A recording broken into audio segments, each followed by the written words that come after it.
Global governance change, particularly about the United Nations Security Council, will be a main focus of BRICS nations' discussions following their summit in Kazan from October 22nd to 24th, according to Mayo News, a Brazilian news site. Following their 16th meeting in Kazan, BRICS member nations will discuss overhauling global governance.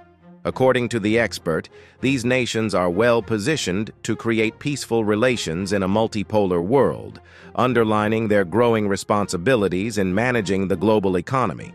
This concentration will enable them to handle environmental challenges, poverty, and the growing threat of world hunger more effectively. According to the writer, potential changes to global governance may include revisions to the United Nations and the development of new financial organizations to replace current agencies such as the International Monetary Fund.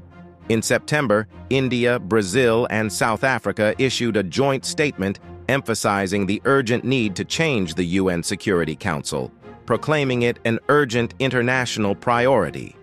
Russian President Vladimir Putin has highlighted the importance of revamping the United Nations to adapt to the present global scene. He highlighted that any suggested reforms require wide approval among member nations. This demand for reform is consistent with previous events, such as the ratification of the Pact for the Future at the UN Summit of the Future in September 2024. This accord seeks to address various global concerns and includes measures to restructure the UN Security Council, showing a shared goal for modernization and increased collaboration within the UN system.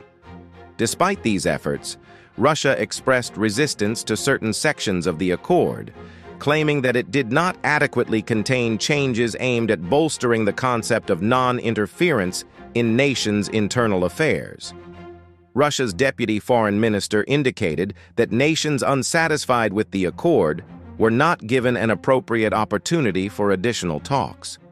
The campaign for change has gained steam among the BRICS states, which have identified UN Security Council reform as an essential international concern.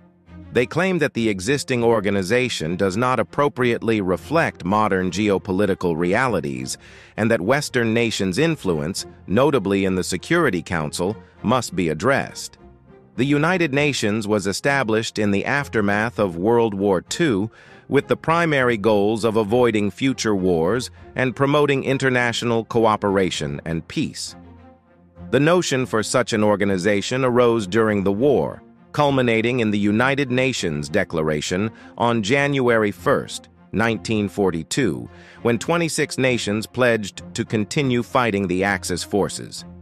This proclamation established both the name and the concept of the UN. The Dumbarton Oaks Conference in 1944, attended by representatives from China, the Soviet Union, the United Kingdom, and the United States, held preparatory discussions for the United Nations framework. These discussions were critical in developing the basis for the UN Charter. This was expanded upon during the Yalta Conference in February 1945, where leaders Churchill, Roosevelt, and Stalin discussed the UN's organization and governance, including the establishment of veto rights for the 5 permanent members of the future Security Council. The UN's organizational framework was founded at the San Francisco Conference, formerly known as the United Nations Conference on International Organization, which took place from April 25th to June 26th, 1945. Delegates from 50 nations attended, culminating in the signing of the UN Charter, which established the organization's laws and structure. The United Nations was formally established on October 24, 1945, when the Charter was signed by the essential signatories. This date is currently known as United Nations Day.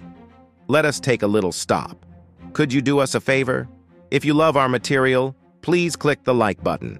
To assist even more, please share your views and criticism in the comments section. Your participation helps us develop. Thank you. The UN's basic values include sovereign equality among its member nations, governments' commitment to upholding their charter responsibilities, and the peaceful settlement of international conflicts.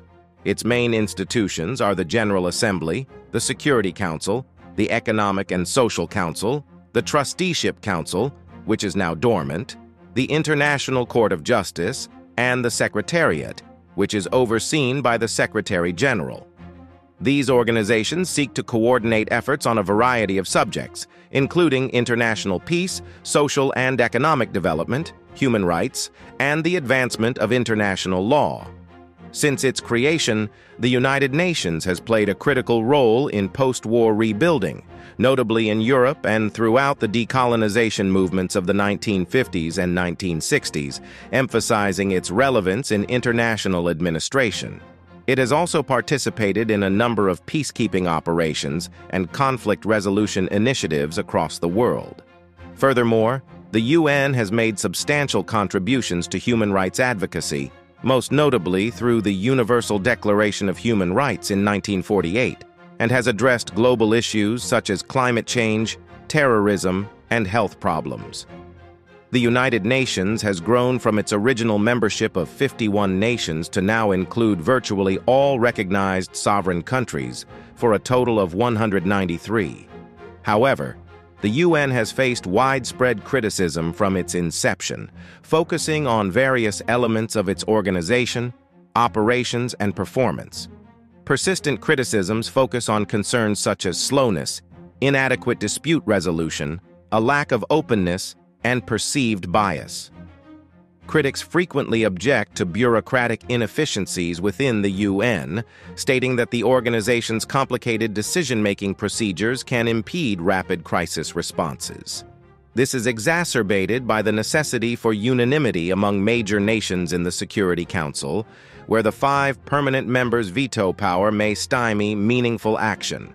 Furthermore, the UN has been criticized for its failure to properly resolve crises.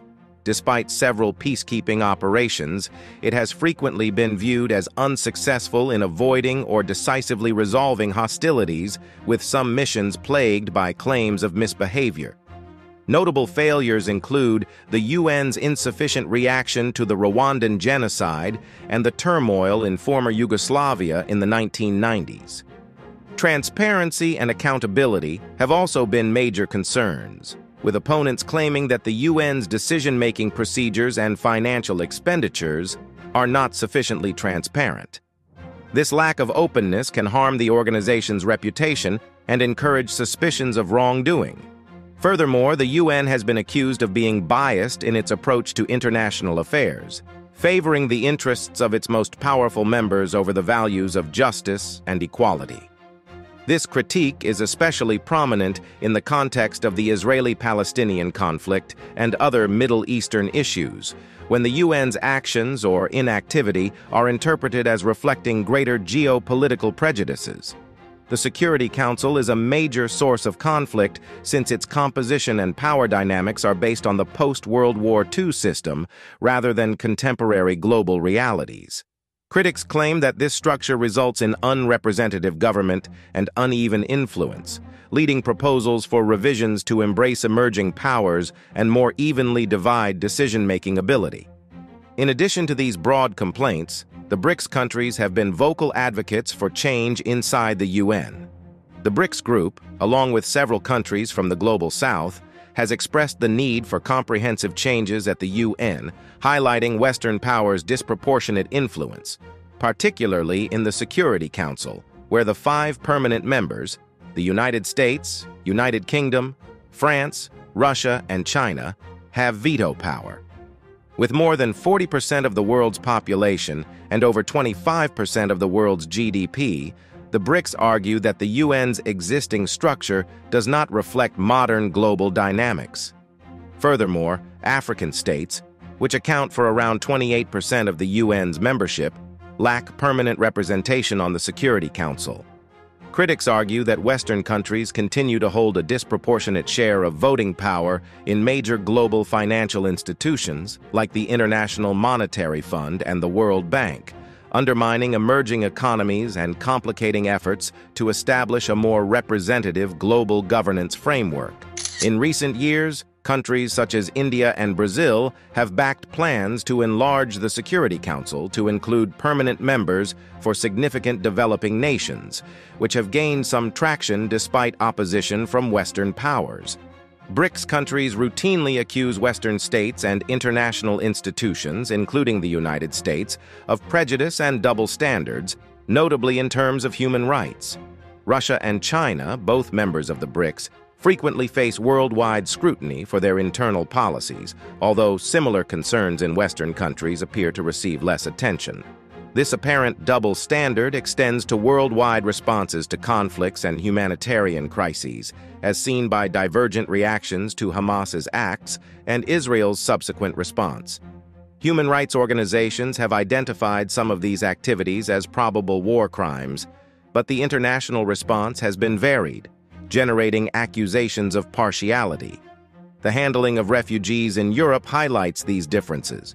The assistance provided to Ukrainian migrants contrasts sharply with the harsher treatment of refugees from Syria, Afghanistan, and Somalia during the 2015 crisis, demonstrating inequities driven by racial and religious intolerance.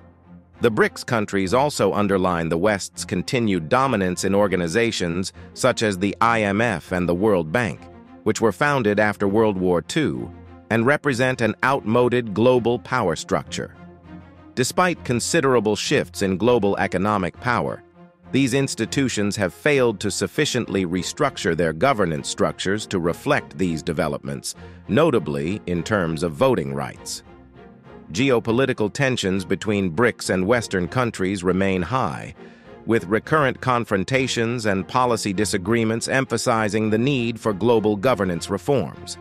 Sanctions imposed on Russia, for example, affect not only that country but also global markets, particularly poor countries that rely on Russian resources. In climate and trade policy, the BRICS countries believe that Western initiatives frequently put unfair costs on poor countries without commensurate assistance, worsening global inequities. As BRICS expands to include states such as Saudi Arabia and Egypt, its global impact rises. The bloc continues to propose reforms to international agencies to better reflect the new global scene, such as expanding the UN Security Council and empowering regional institutions to improve local government. Internal differences and competing interests within the BRICS, on the other hand, pose a barrier to their common goals of a more egalitarian world order. How these concerns are resolved will have a substantial influence on the bloc's ability to form global governance institutions. That's it for this video. Thank you for watching the video. We sincerely thank you for joining us today.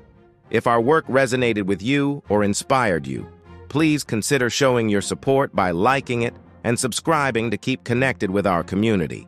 We greatly appreciate your support. You may view another video from our channel that is presently on the screen.